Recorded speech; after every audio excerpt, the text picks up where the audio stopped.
Now, she doesn't have a LinkedIn profile, but it was easy to do a quick online stalk because she has a website, she has an extensive blog, and she has a player profile because she's an athlete. She's been playing in the AFLW for the past 3 years and is currently signed to the Demons. But she's also a basketball player. So she's very tall, she's very athletic, and I would assume she's probably pretty competitive too. But when I did a dive onto her socials, you see quite a different side. Yes, she posts about family, she posts about her friends, and a couple of TikTok trends there, here and there, to her almost 30,000 followers. But she's very open on her views of feminism, limiting beliefs, body image, and failure. And she's actually just about to launch her debut novel as well, called Flinch. Get ready. Oh my God, it's so good to see you. I'm so ready for this chat. All right, are we ready? Go, okay. I'm cordially invited. You're cordially invited. Well, you're cordially invited. So good. Everything. I got you exactly. You're cordially invited. Cordially invited. You are cordially invited. I live here now. I'm Ashley Paholic, and this is Cordially Invited.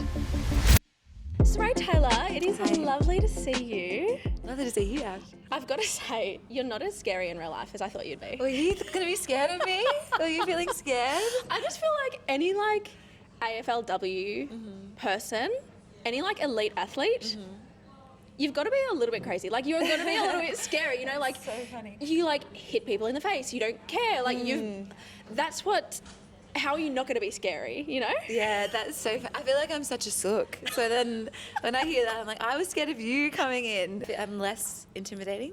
Less scary, for sure. I don't know about intimidating. Actually, yes, because when I look at you online, you've done a lot. You're an amazing person, but is that how you see yourself? Definitely not. So thank you. It's so kind. But straight away, the resistance to that sentence immediately, because I just feel like, no. I think the perception I can understand because it sort of looks across two sports and sort of the riding component and things like that. You've got everything. The beauty, the brawn, the brains. What else can we bring? Definitely. Triple threat. Definitely not. I think that I've always just not quite tipped over. I sort of likened it to the metaphor of being on the cusp, riding a wave and lots of facets of my life and just not quite breaking I don't over think I agree. to tick it off. You don't agree? You're an elite athlete, you're an author, you're published, you've got awards, you're Thank you. It's what the kind. hell? What else do you want to do? Yeah, is I think not probably ticking it? just the idea of legitimacy and being officially one thing. So I have a book contract, but I wouldn't say I'm an author. I haven't actually had that book published. So a lot of people talk about it as if it's already existed, and I'm like, oh, there's a little bit of fraud, sense of fraud in that. And then basketball, come from a professional basketball background, but I also sat on the bench. I was a development player for 6 years, so that was never officially done either. That's interesting because I guess then on my part, I am a TV journalist and I have been in the media for 10 years, but the different channels have different, within the world, it has a ranking of which station is better to work for. And so people are oh my God, you work at this station, that's really cool. And I'm yeah, but we didn't win the ratings, and so it's am I a good journalist? And so it's interesting, from the outside, it's people don't understand the nuances because I would be you're published, you've been printed, you've written a book, but for you, you're doesn't count yet. Yeah, But when does it count? Well, and that's what my parents have asked me too, in terms of feeling as if the goalposts constantly move. So when does satisfaction sort of ever come? Yes.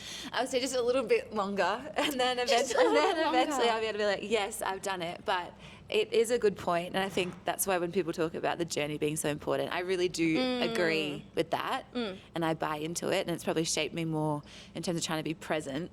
But it is hard not to sort of, think longer term and just be when that is officially sort of done, then I will feel I'm valid as a rider or as an athlete. Yes.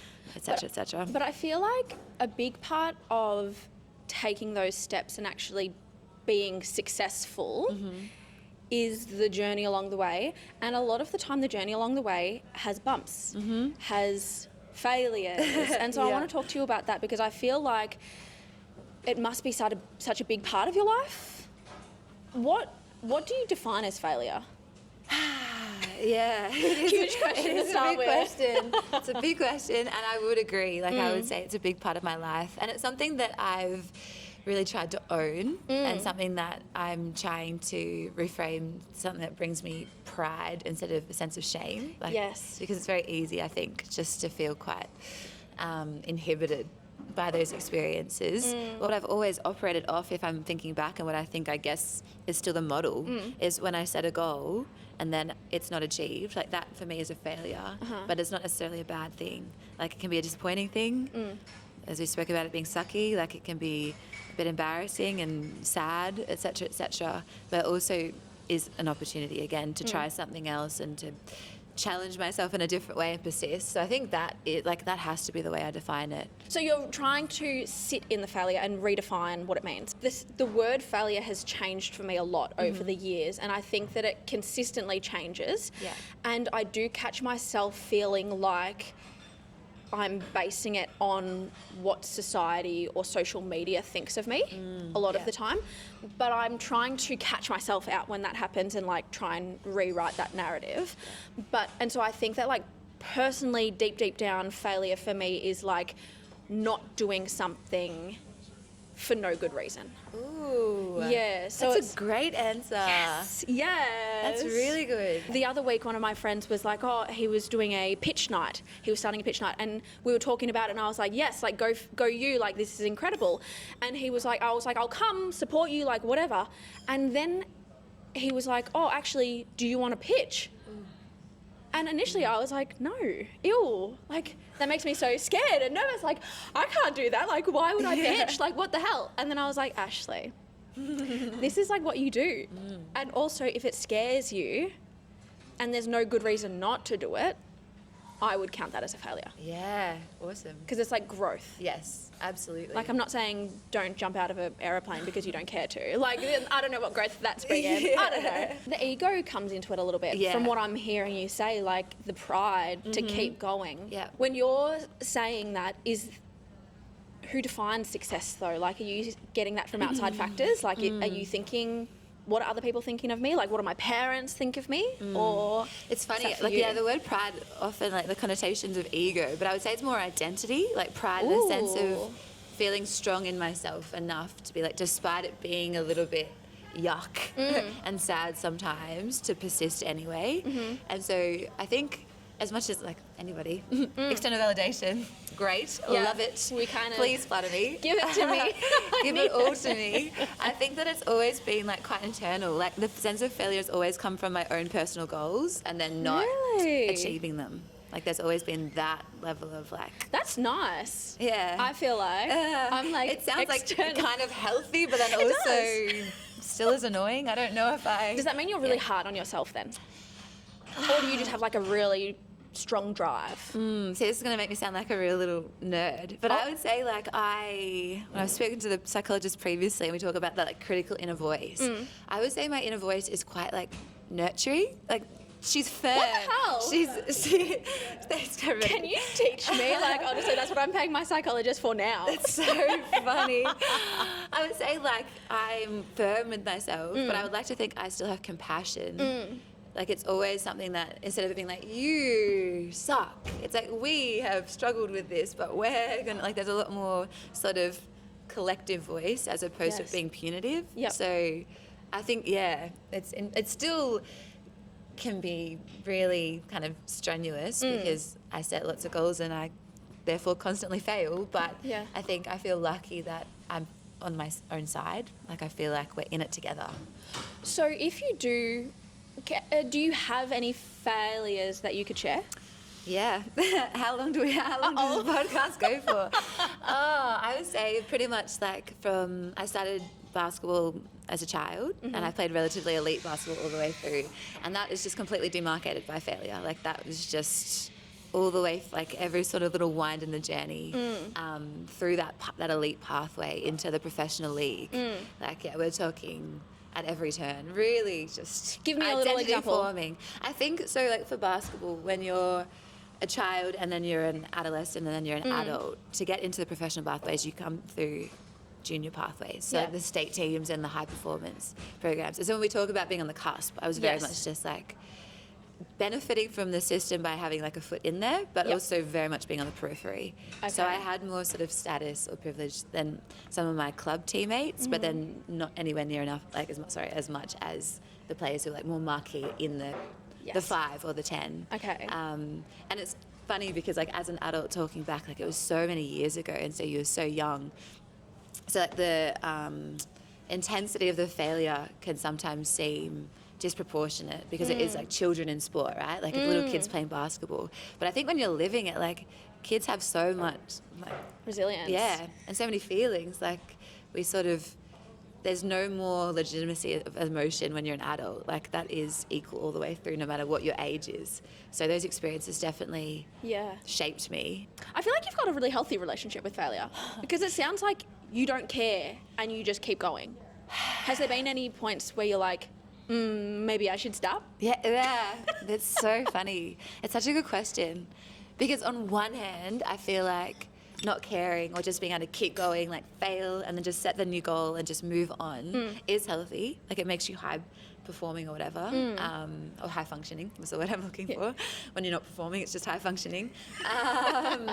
Just being able to continue. But I think the flip side of that is like at what cost in terms of like emotional repression or suppression or whatever. Like, do I ever deal with my feelings if I'm constantly just able to sort of put Keep them, going. and numb myself enough to like, despite any sort of acute hurt, Yes. just being able to on to the next. Push through it. So I think, yes, I'm probably dealing with the ramifications of what I kind of experienced as a younger person and my lack of dealing with it, which got me to this point. So like, yay, thank you so much, younger version. But I probably am more emotional now than I was when I was younger. Like I feel like I almost have those thoughts and emotions that like they haven't been processed or they haven't left my body. So Yes. therefore they're finding a way to Yeah. be felt now. which is Resurface. fun. I feel like I'm going through a very similar thing because it's like when we are younger, you sort of just push through, but you don't really know what the feeling is sometimes to like even label it. But then I don't know if we're taught how to actually deal with it or how to process it.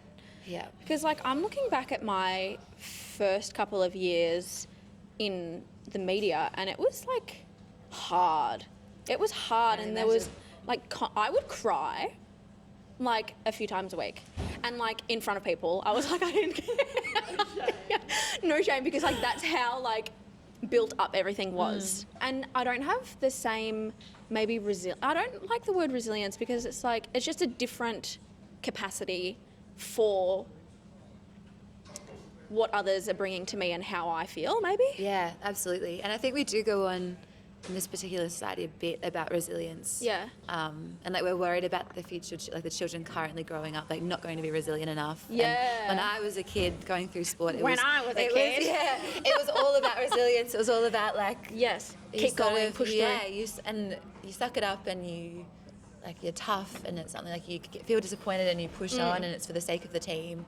And if you go like a generation before that, it's like, well, my parents and their parents were even more that way. So every year, like every generation gets a little bit easier. Yeah. But I think sometimes resilience is equated to just like emotional repression. And I wouldn't necessarily say that is a good thing.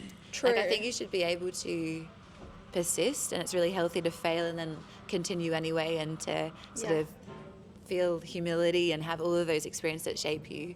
But sometimes I think like when people go on about resilience making you tougher, like I think I probably, if I had have stopped sort of the failures and disappointments or had just a little few less, I reckon I would have been stronger like as an athlete now. I think it would have made me different. I don't think I necessarily had to have those experiences to put me, like make You me had, into like, the one person too I am. many. Almost, honestly. Like, I didn't need that one. And like, I think it's made me weaker in some part. Like, Yes. And when you think of what resilience actually means, and like you have a building and it's a resilient building and it's like constantly being like weathered by storms and stuff, it actually is getting weaker. Like it's potentially being damaged and time. it's, Yeah. So I think like trying to sort of understand that in a holistic way Yes. and hold those like numerous meanings in is kind of Yes. important. And Balance is always important. Balance is important. I feel like something that you sort of touched on a little bit is how you frame failure in your own mind and what it is associated with, like how you can see it.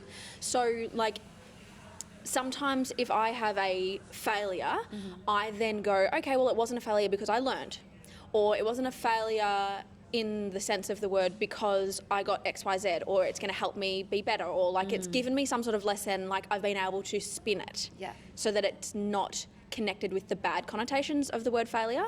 Is that something that you do? It's funny. I think I maybe don't directly reframe, but I just expand it. So like within that failure, it's like, ooh, embarrassing, a bit sucky, like I'm sad, but also I've grown. It's an opportunity to learn what's next. So like it informs it in sort of a bigger way. It's not just like, I failed, I now suck, the end, I'm going to go sit in my bedroom and never leave. It's kind of like, well, all of those things are still true. Maybe I'll be sad for a little bit. Yeah. As we've spoken about, maybe I'll be sad along the way and not feel it so much, but we will eventually reconcile. We'll eventually feel it. Yes, we'll eventually feel it. But then like, also what's the next opportunity? And it sort of is, whether it's happened for a reason, it's happened, so now we find the reason and then we continue on. Looking at it like at a smaller perspective, As a granular? if you miss a goal when you're playing football, if you lose a game that you really wanted to win, how do you expand that to not be the failure, sucky, go home and cry in your room? Yeah, that's hard. And it's complex, even more so because when we talked earlier about like feeling like a fraud, because I switched codes so late, like that is really different as a footballer than potentially as a basketballer, just because I've sort of had all those years behind me as a basketballer. Yes. Whereas a footballer, and I've come into the professional level, it's really hard sometimes to miss. When you were 24? Yes. Okay, Look at the research on her. 24. It's hard to, miss a kick and then not immediately have that moment of panic and just lack of self-esteem and be like, oh my goodness, like I'm sort of letting everyone down. This is la la la la. Like that sort of spirals. But my goal coming into this season has really been like to be the kind of resilient player who makes a mistake and then just tries to see it as an opportunity. Like straight away it has to be next play for the sake of the team, because otherwise it's a little bit self-indulgent and everyone can do that. Anyone makes a mistake, no matter who they are, how many years they've played, how many accolades they have, and still think, oh my gosh, maybe I'm not good enough. So if we're all feeling that way, it's sort of up to all of us to just keep going. Yeah, keep going. And I feel like that's really, people talk to me about confidence a lot, and I feel like that's what makes someone truly confident, is like knowing that you could stuff up but doing it anyway, and then knowing how to recover from that stuff up. Yeah. Because it's like, you know, I do a lot of public speaking, or I speak live on TV or whatever, and I do make mistakes. You know, I say the wrong thing, I stumble, I mumble, whatever. I can't say granular, but it's how you bring it back afterwards that really shows your confidence. And so I feel like that's similar what you're talking about. For a lot of people, failure can be quite personal. It can be very quiet, sneaky, and like a lot of the time it can come up in the form of like procrastination, or like I don't feel ready yet because you want to be perfect or whatever. Do you feel like there is a difference between fear of failure in men and in women? Ooh, that's an interesting question. Potentially, there wouldn't be a huge difference if it was just men and women and we hadn't been conditioned in a way socially. Like I think as humans, we probably react quite similarly in terms of being self-conscious or feeling insecure. Like those emotions definitely aren't restricted to a certain gender. Yes. But I think the way in our society we sort of raise little girls and raise little boys, and then how we become women, men, non-binary people, I think there is probably a way. Yes. Because the sort of research shows just how much or how many qualifications a woman has to have before she applies for something or puts herself out there. Yes. Whereas I think, sometimes men can just assume that they're good enough, or if they're not good enough, they will be good enough, and then just able to really throw themselves in. Yes. And it would be remiss of me to not also point out that that's often supported, that notion. Like there's often other men already in the room who can then just validate that, whereas when women coming in don't necessarily have that security. Yes. So sometimes when we come into a space, we actually have to be good enough, if not better, to be able to like actually take up room there. Yeah. But it's an interesting question. And what I find interesting in what you've just said is that that's a conversation that I had literally in a previous podcast about women needing to feel like they have more requirements, whereas men can just go in and, you know, be happy with how they are right now. Yeah.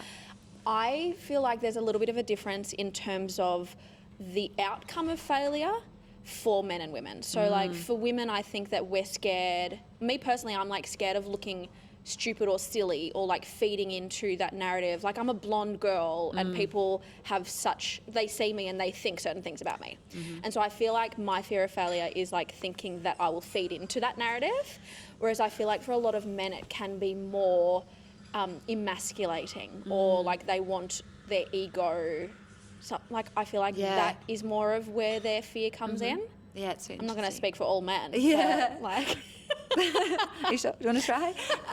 I think the stakes are sometimes different as well for women and men, like, and almost like all marginalised groups, because you aren't just representing yourself. Like you coming into a room and it's like, well, if I potentially don't do a good enough job, it's like I then represent all women and all blonde women, and none of us are good enough for this job. Whereas sometimes men, like the stakes aren't there to the highest level because you come in and you're just representing yourself. And I think that's like, if you listen to people of colour speak, that's often what they feel, or like people with disabilities, like the stakes are just really different, like the pressure is there. So that I think sometimes the discourse is like, oh, women just need to like back themselves in and go into these situations like men do, like they don't care, they just have a crack. It's like, well, we're actually structurally really set up differently. Yes. And some of those lived experiences are really like supported and others aren't. So it's like, how do we actually combat it at a societal level as opposed to just like on the individual, you go in and just like up against all these barriers and just overcome them with no resources. How do you deal with pressure? I know this is like a bit of a tangent, but I was just thinking about like you walking into the stadium full of people watching you. If you're on a stage like that and people see you miss a goal and fail, it's not private. No, it's public, isn't it? I feel like that would change your relationship with pride, with failure, with success, because you're doing it publicly. For sure. And yeah, it's funny because, but it's like when we sort of talk publicly like that, I don't feel like I've had the same level or like intensity of experiences as players who've been in the spotlight for an extended period of time. And I think when we talk about male AFL players, or just like men's sport, like sport people in general, but I guess particularly AFL, especially in Melbourne, like that is so public. Like their failures are really, really Scrutinised. broadcast and scrutinised. Yeah, by me. Yeah. On the news. By journalists. But also by fans and non-fans. Social media. Just social media. People are so intense, I think, and like dehumanising. I think people forget. Like there's such a difference between critiquing an athlete and their performance and then just dehumanising an athlete. Yeah, and a person. losing their humanity, as a person. I do want to push you on the pressure though. Like, how do you come deal back to with that. it? How do I do it? When I'm playing, the best version of myself playing is instinctive and just joyful. So when I'm out there, regardless of whether I make a mistake, it is so geared around next play that sort of really external audience doesn't even exist. Like it's so present in the moment. But I've had conversations between that version of myself, which is, I would say, is at my strongest, and then versions of myself, like sometimes at training or in my day-to-day life where there's more anxiety and there's more depression, there's just different sort of mental health stuff. So different. Like that's when I feel the pressure. And that, I feel like even though I've never been, like I'm not famous and I'm not really in the public eye, it's always felt quite public, I think, just because I'm so lucky with my family caring about me, my friends caring about me. So those sort of sporting misadventures, like all the failures, and then like with writing as well, they sort of paralleled each other. It's always felt like it's very public. Yes. So the pressure sometimes is there purely because people are so earnest and like care so much. Yeah. How do I deal with it? That is a really arrogant question to think that I deal with it at all. That's presumptuous because I don't think I do. How do I deal with it, Ash? Well, you're functioning enough to be here right now. Functioning. You're physically here and you're saying words. Yeah. How do I deal with it? I think I'm really lucky to have a solid support network, and I try to process, like I try to access resources I'm really lucky to have, like psychologists, etc. How do you deal with pressure? I'd love to know. like have the pressure in different forms, because it can be like a long form pressure of the whole day, like making sure that I get the best story to air and actually have enough time to get everything, because we file for the same day. So Wild. the pressure to like physically get everywhere and get everything that I need for a story, that's like long-term pressure. Yeah. But for that, I guess I'm just like very methodical, and I have been doing it for a long time. So you know what you're doing, so it feels a bit easier. But I guess the pressure of like performing on the spot when I'm doing a live cross or doing a piece to camera, I do a lot of breath work. I was going to say breathing. Yes, yes, because I think that gets me out of the fight or flight, and Yeah. it's like I only have to perform. I'm like a sprinter. I've only got to perform for like 30 seconds, whereas you're performing for like hours, you know. So I think that we wouldn't be able to have the same techniques, but yeah, those shorter form moments, breathwork has changed everything for me, because it gets me in a clear head as well. But I guess like the decisions around putting yourself in a situation that you can fail in, I think that's really important. Oh, absolutely. Exposure. Yeah, exposure therapy. But it's like you can minimize the risks of failure, like preparing, practicing, Yes. getting feedback. Yeah, for sure. Like you would do that in training. Yeah. You come from a introspective place of you define what success is, you define what failure is, whereas I think the issue comes from when others define what failure is, which sometimes I get in that trap. You know, like if I don't get lots of views on something, like if someone doesn't like my idea at work, you know, like that can feel like a failure, but the failure would be not speaking up. The failure would be not posting. Yeah. Deep down for me. Yeah. Absolutely. And I think those two levels of like what you define as failure and then what potentially the perception of failure is also links to like confidence in one's own identity, and then outward confidence being like in the current task or in the current like pursuit of a goal. Yes. I think that even when I haven't felt that confident in what I'm currently doing, whether that's like trying a new sport or it's trying to get published, have a novel published, etc., etc., that can be quite shaky, but I've always felt quite grateful from a young age to feel quite like concrete in my identity, being like who I am, or at least like who I want to be, and sort of those values. So that's where the confidence is always like come from, and being able to be strong. Yeah. I love it. I feel like I want to chat to you about a million other things. Like I want to talk to you about pride. I want to talk to you about identity, but we don't have enough time. Yeah. Thank you so much for having me. I hope that's been relatively coherent. I think I just babble sometimes. Enough. It's Thanks, coherent Max. enough. Yeah. That's what we'll take that, you know? Like that's been the theme of today. Okay, I actually really liked that chat. I feel like I wasn't expecting her to have such like a healthy view on failure, and it made me sort of question how I perceive it as well. But I feel like I could have spoken to her for so long about, you know, her pride and also about identity. But I feel like the key takeaway that I'm going to take from this conversation that I'm going to think about, and that I feel like you should have a think about too, is who is failure holding you back from becoming? Because I think that once we understand what it is actually holding us back from, then that's going to help us grow and help us shape the identity that we really want to be. Anyway, if you liked this episode, make sure that you subscribe, follow, all the good things, and I'll see you next time.